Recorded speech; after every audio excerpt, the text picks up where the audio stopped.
y'all. We just checking out the new wide receiver coach, Robert Prince, for the Miami Dolphins. We're gonna check out his background to see if he's gonna work with Tyreek. We definitely gotta check that out to see. Please, y'all help me get to that 10K. That 10K is on its way. And on top of that, y'all go get y'all merch.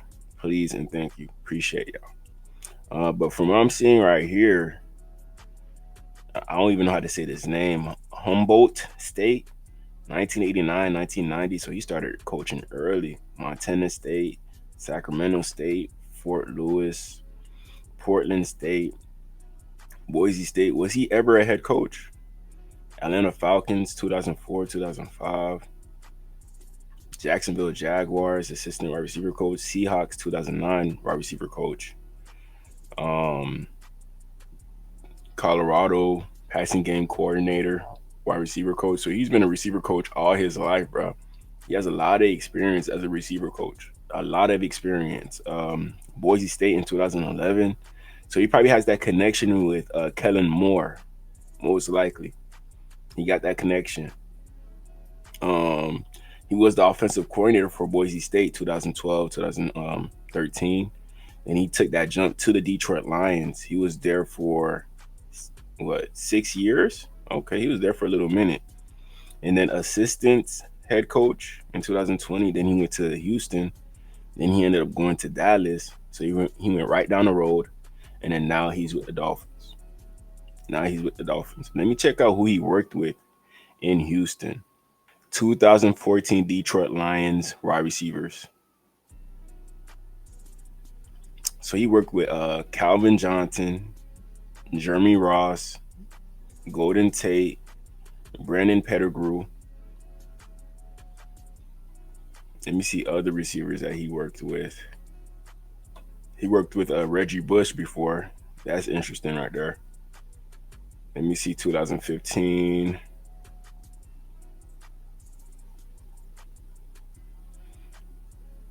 Calvin Johnson.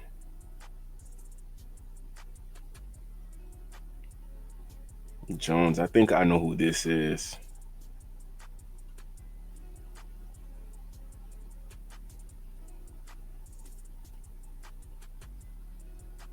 TJ Jones. I remember him from Notre Dame. The only receiver I'm really worried about is Calvin Johnson. What he did with Calvin Johnson that one year, that he put up almost 2,000 yards receiving. That was a monster year by Calvin Johnson. Monster year. 2016.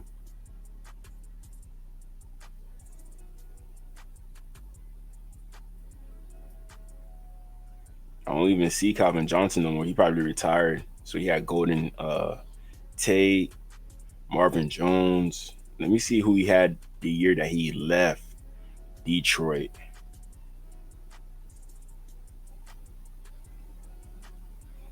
Adrian Peterson.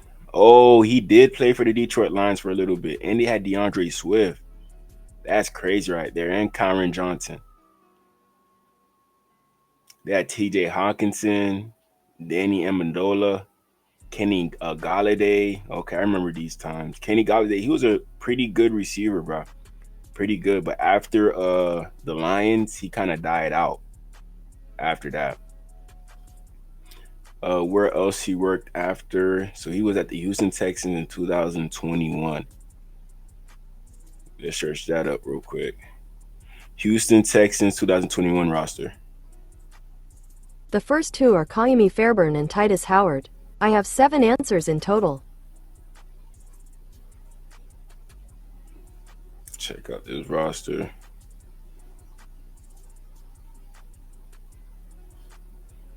It's not letting me change the year.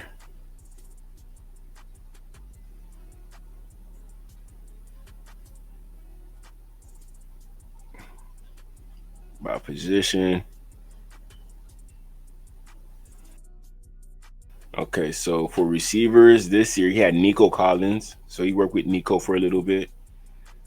What other good receiver that he had? So the only big time receiver that he really had throughout his career was Calvin Johnson. He probably worked with some legends before, but that was when he wasn't really a receiver coach or OC. He was still working his way up during those times, man. During those times, I don't know. We gonna see if he could put that eliteness of Calvin Johnson into Tyreek Hill because that's what we really want. To be real, that's what we really want. But we don't know if he could bring that out of Tyreek Hill because Tyreek Hill, you're a hard player to deal with, but he's just too talented just to, not try to work with him. Way too talented. So, shout out to Robert Prince, man. A okay resume. Can't complain. He had C.D. Lamb with the Cowboys, Brandon Cooks with the Cowboys, Jalen Tolbert with the Cowboys. The Cowboys, they pretty much, put up a lot of good numbers this year. A lot of good numbers with their receivers. They did way better than us this year. Way better than us. Okay, so right here we gonna see all the numbers that receivers put up. You know, even the backup tight ends putting up numbers. The backup running backs putting up numbers. Although he wasn't the backup running back, but he came on strong this year because they didn't have Tony Pollard. That's why I think. Brandon Cooks, he was injured most of the year, but Cavante Turpin, he came out of nowhere. Had an okay season.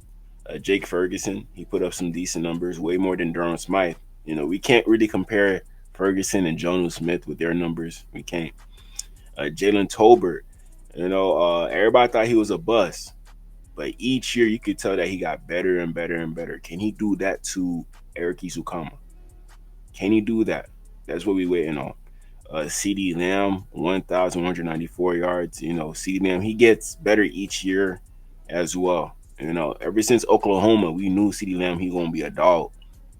But it's going to take the right receiver coach to handle a star receiver like CD Lamb. So he has that type of experience. A Calvin Johnson and CD Lamb. He could work with those receivers, and they will be able to get the numbers that they are able to get. We can't limit Tyreek Hill no more. We can't. He's too good of a talent for us to limit him. Even if a team use him as a decoy, abuse Waddle enough to the point where they gotta respect both of them boys, and then that's gonna open up everything. Or just get another receiver that's a big time threat on offense. It's gonna open a lot of up for Tyreek. You can't leave Tyreek out there, the only person that a defense is worried about. You can't. Like Tyreek Hill said, we need to add some dogs, man. We need to add some dogs. Here's what Tyreek Hill said on his stream yesterday on Twitch, not Twitch. What is it? TikTok. What y'all had heard at the end of the season is frustration, bro. Like, dude, like, bro, I've been winning my whole life, bro. Y'all niggas don't understand, bro. Like, I bust my ass every day. So I deserve to feel like that. I deserve to have some kind of opinion. Shit, y'all just want me to say, oh well, get them next shit. Nah, fuck that. But yet there's fans who are willing to be patient for a Super Bowl. Oh, give Tua some time.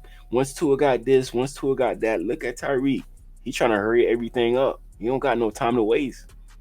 He don't. He don't, man. So, hey, hopefully Chris Greer was on this live stream. Hopefully Mike McDaniel was on this live stream because Tyreek Hill, he not having it no more.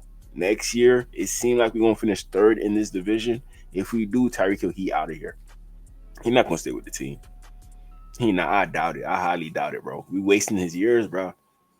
Wasting his years, bro. If we have a receiver like Tyreek Hill, we should be competing every year. Ain't no excuses. Even if Tua hurt or not, no excuses, bro. So, Tyreek Hill, I feel you, bro. I feel you. Even though you cause a lot of trouble, I still fuck with you. He's still a top receiver in my eyes. Still top receiver. Everybody let everything else, blind them from knowing that Tyreek Hill, he a dog.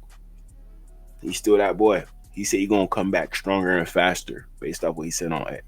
Stronger and faster. Right here we have Robert Prince working with Jalen Hyatt and Cedric Tillman. Two good receivers that came out of Tennessee.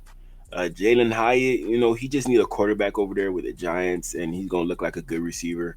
And Cedric Tillman, he shows flashes. He does. Just depends on the quarterback. Just depends. Jameis Winston seemed like he had a good connection with them. Then he ended up getting a concussion towards the end of the year, and he ain't really come back ever since the concussion. He didn't.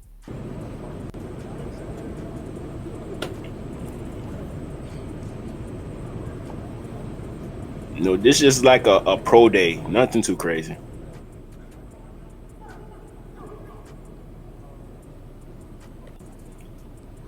Working on their routes. Bad throw.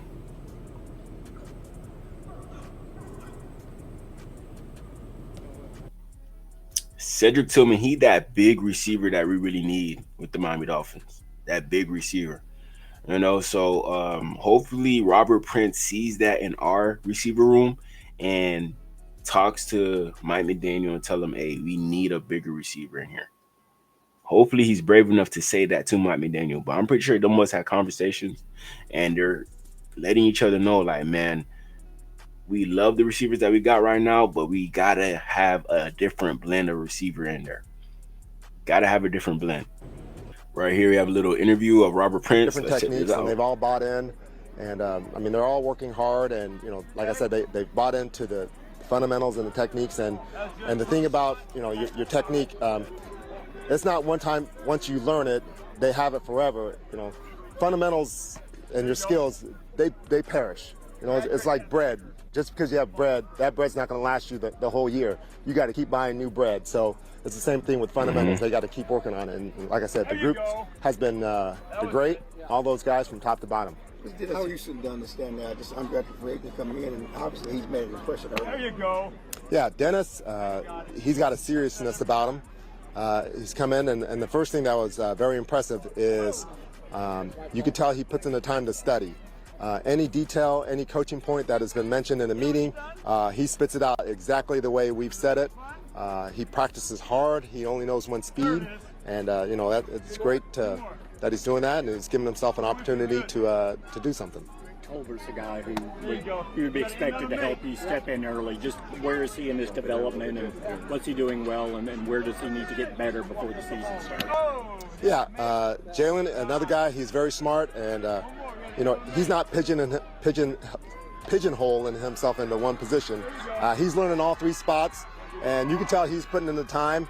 It's just we're getting him out there, and he's learning the details of each route, and yeah, he's a guy that we're planning on counting on. What impressed? Yeah, Jalen Tolbert, he really impressed me this year. Really impressed me. Even though he ain't put up crazy numbers, based off what I seen on tape, pretty good guy that could play everywhere. Right here, we have Jalen Tolbert at receiver. Let's check this out.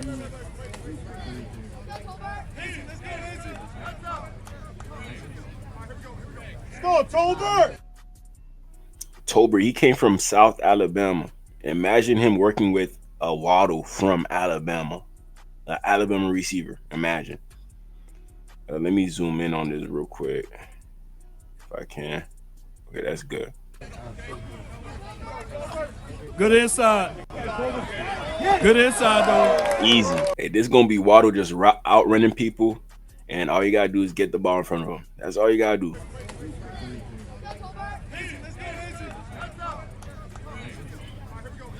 Who's number 2, Jordan Lewis? Good inside. Good inside, though. Come on, Lewis. Got to keep up, man. Jalen Tolbert been putting in some extra work during the offseason, and of course, we would like to see him out there on the field. Third-round draft pick for the Cowboys last season, and he only had 3 targets, 2 receptions, 12 yards. That's not enough, right? Especially from your third-round draft pick.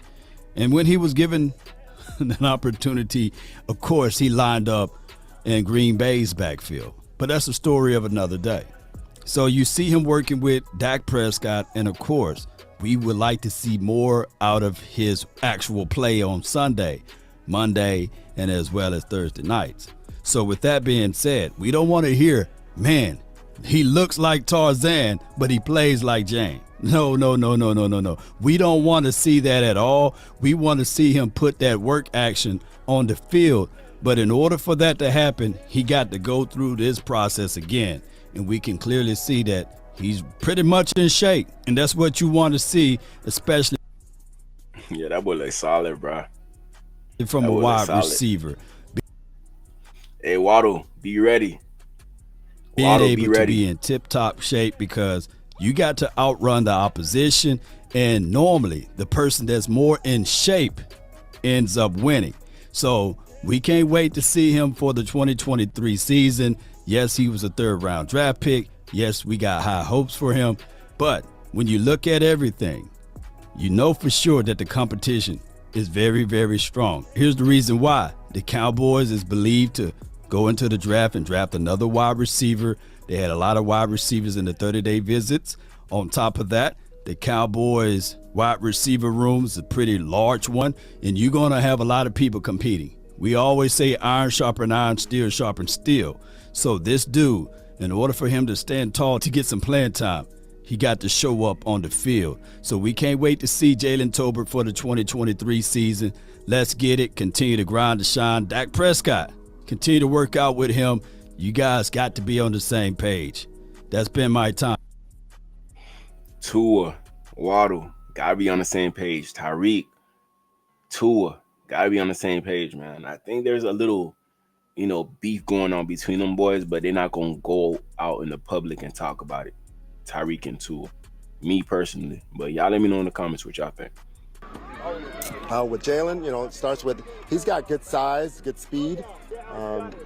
He can make the, from his college tape, he made plays down the field, and, that's what we need. When it comes to trying to ask these young guys to make plays in games that count early in the season, how do you describe that learning curve from college to what they will be facing when the bullets start flying around for real? Well, the thing is, we went through OTAs and it was a certain speed. Now we're in training camp and the speed's picked up. And then we get into this preseason. So every step, the thing is going to get a little bit faster. So it's not just from like point A to point C or point D. They're getting a chance to grow, and, they understand that they all have their part that they got to help, with this team. It's not like, hey, we're counting on you to be the main playmaker. It's about, hey, how are you going to contribute? Maybe you got to run for the love of the game to get somebody else open. And when we call this play, hey, you got to show up and you got to win on this route. So they've all relished it, and, none of them, it's not too big for any of them, and, they're all looking forward to the opportunity. Coach Robert Prince with us on Texans Radio. Coach, how's it going? Coaching in the offseason, coaching your group so far? It's been great to work with these guys. First of all, those guys, they're very willing workers and learners, and, we've been trying to put on a clinic every day with different techniques. Coach, one of the things that has been referred to you as a CEO, the Chief Energy Officer, where does that come from? Why were you given that moniker? I mean, we watch you out on the field, we can see the energy, but where does that come from? How did that kind of develop for you as a coach to be that guy that has all that energy that kind of raises up the room with that energy, if you will?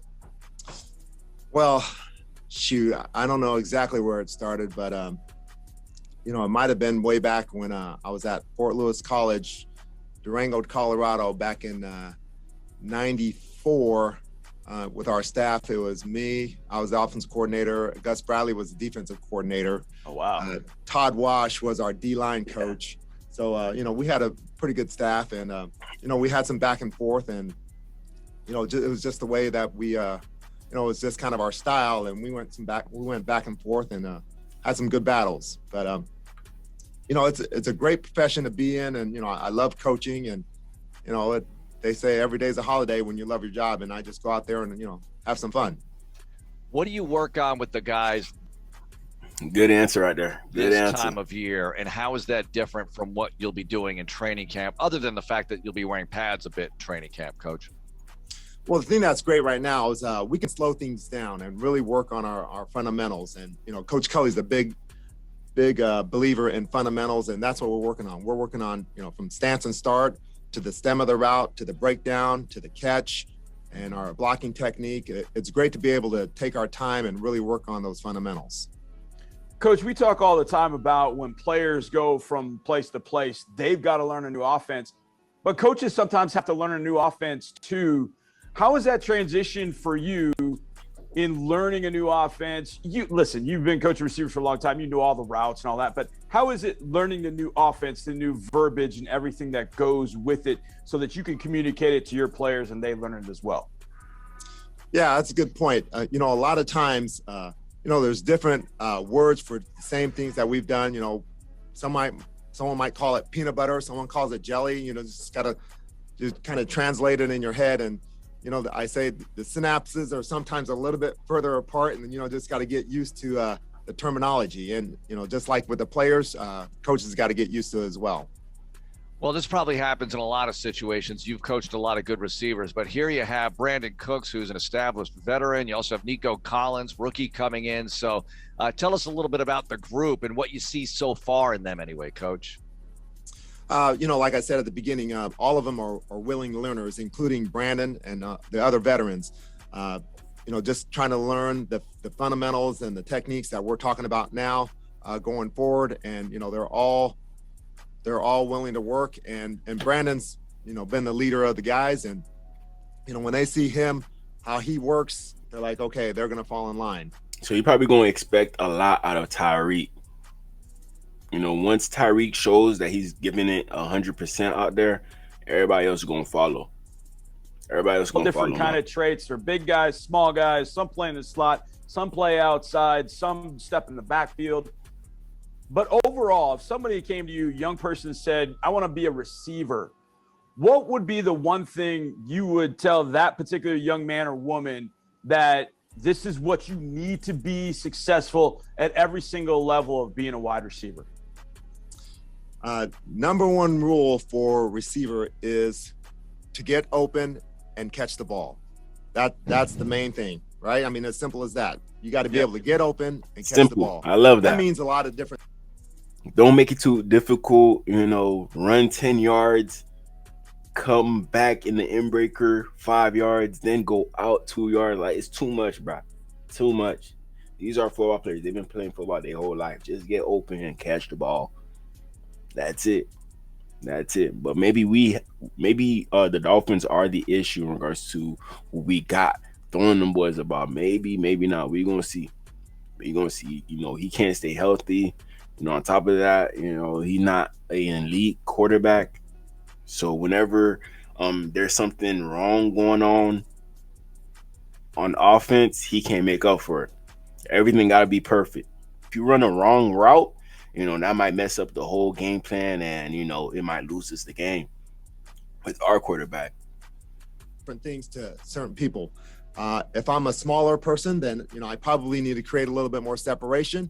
If I'm a big guy, I might have someone on me, and I'm still open because of my catching radius. So, to make it in the simplest terms, get open and catch the ball.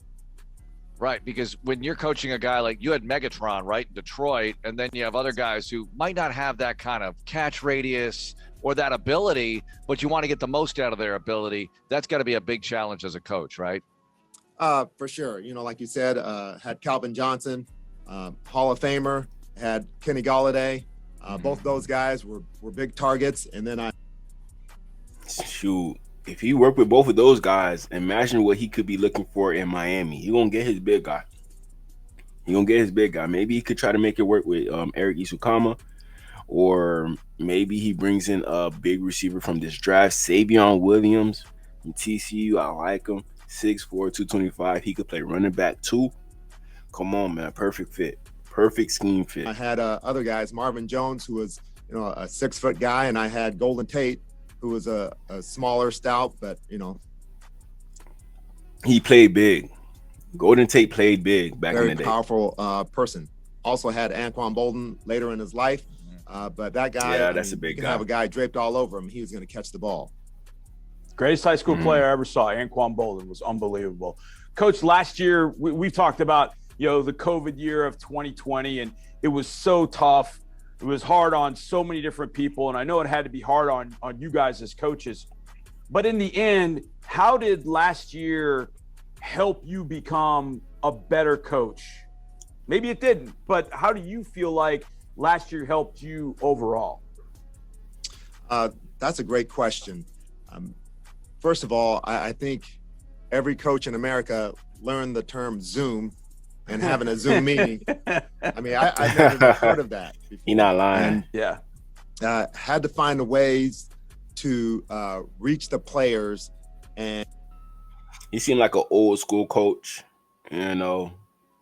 You can still have like a civil conversation with him, but when it comes to film, film study, he not playing that with you. He not. You can't be buddy buddy with him all the time. Like Mike McDaniel. So he gonna set a little bit of authority in that room. Wes Welker, I feel like he was probably a little bit more on the cooler side. He seemed like a reflection of Mike McDaniel, if I shall say. With Robert Prince, he gonna listen to what Mike McDaniel say, but when he comes into that room, it's gonna feel like everything that he's mentioning to the receivers is from him himself directly. That's what it feel like. And have them engaged over these meetings. Guys had to learn what these Zoom meetings are going to be about. They're not FaceTime calls. They're not just, relaxed atmospheres. They had to treat those Zoom meetings just like they're in a team meeting, sitting at a desk, notepad out, ready to take notes. And, that's where it started from is, you had to start your meetings that way and establish it. And guys were great about it. Coach, a little bit about your background. You were born in Japan, and how much have you been able to? Wow, he don't even look like he Japanese. He don't. Probably his mom Japanese, his dad black. To get back. I know it's so busy being a coach. Did you coach in Japan? Did we hear that correctly? Yes, I did. So I was, I'm half Japanese. I was born in Japan, lived there till I was 7. So I grew up speaking both Japanese and English. Came to the United States, like I said, when I was 7. That's interesting right there. Really didn't go back until I got a job over there in '96, and I actually coached a Japanese corporate team, and we lived there for 2 years. So, my Japanese kind of came back, and it was a great experience. My wife got a chance to go and learn Japanese, and my son was born over there, and yeah, it was a great experience. And then I went back a couple times for Another thing, Coach Robert Prince, he won Coach of the Year as a receiver coach. Based off all the receiver coaches in the NFL, he won it. So shout out to him. Preseason games when we used to have him over there. When I interned with the Niners, we went back, and then when I was coaching for the Falcons, we had a game over there. Practice with the Lions. Let's go! Let's go, Bird! Ah! Squeeze. Nice! There we go! Way to hold the red line! Nice, Panther. Nice! Way to knock it down! Oh, go finish! Go score! Hey, hold up. He gonna want the receivers to go all the way to the end zone. That's what he gonna want. Hey guys, just make sure he's trailing. Give a good ta-ta. All right. MH, right idea. Just stick it a little bit harder, and he would have bit. Battle. Make it so good. Make it. Oh, good route. Oh!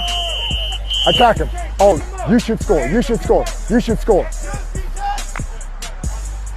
He might break his ankle.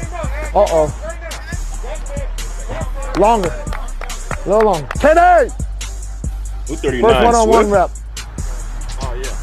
I didn't try to spend too much time with him. I tried to just release it and then just hold the line from the jump. Nice. So it was perfect. Can't wait to see. Oh, yeah, that's Kenny Galladay right there. Yeah, perfect. RP, if you need another receiver. Oh, I guess. I mean, I might have been recruiting him after he caught that sluggo last year in the spring. Only thing is, his route was a little bit janky, but I like the end result. Hey, it don't matter. Y'all about to say I catch it, though. You know what I'm saying? The route was... I think this was the running back that they had. I forgot his name, Kyron Johnson. But the end result... Don't matter, right? Yeah. Like 195. How? Red area. Here we go. Red area. They got 4 in a row. Let's go. I wonder what happened to Kenny Galladay. Y'all gotta let me know in the comments. Let's go. What have we got? We got a touchdown right here. We got a touchdown. Get it up. Oh! Next! What do we got next? Next drill! Hey, y'all let me know how y'all feel about the new receiver coach, Robert Prince. Do you think he'll be a good fit with our receivers? Yes, no, maybe so.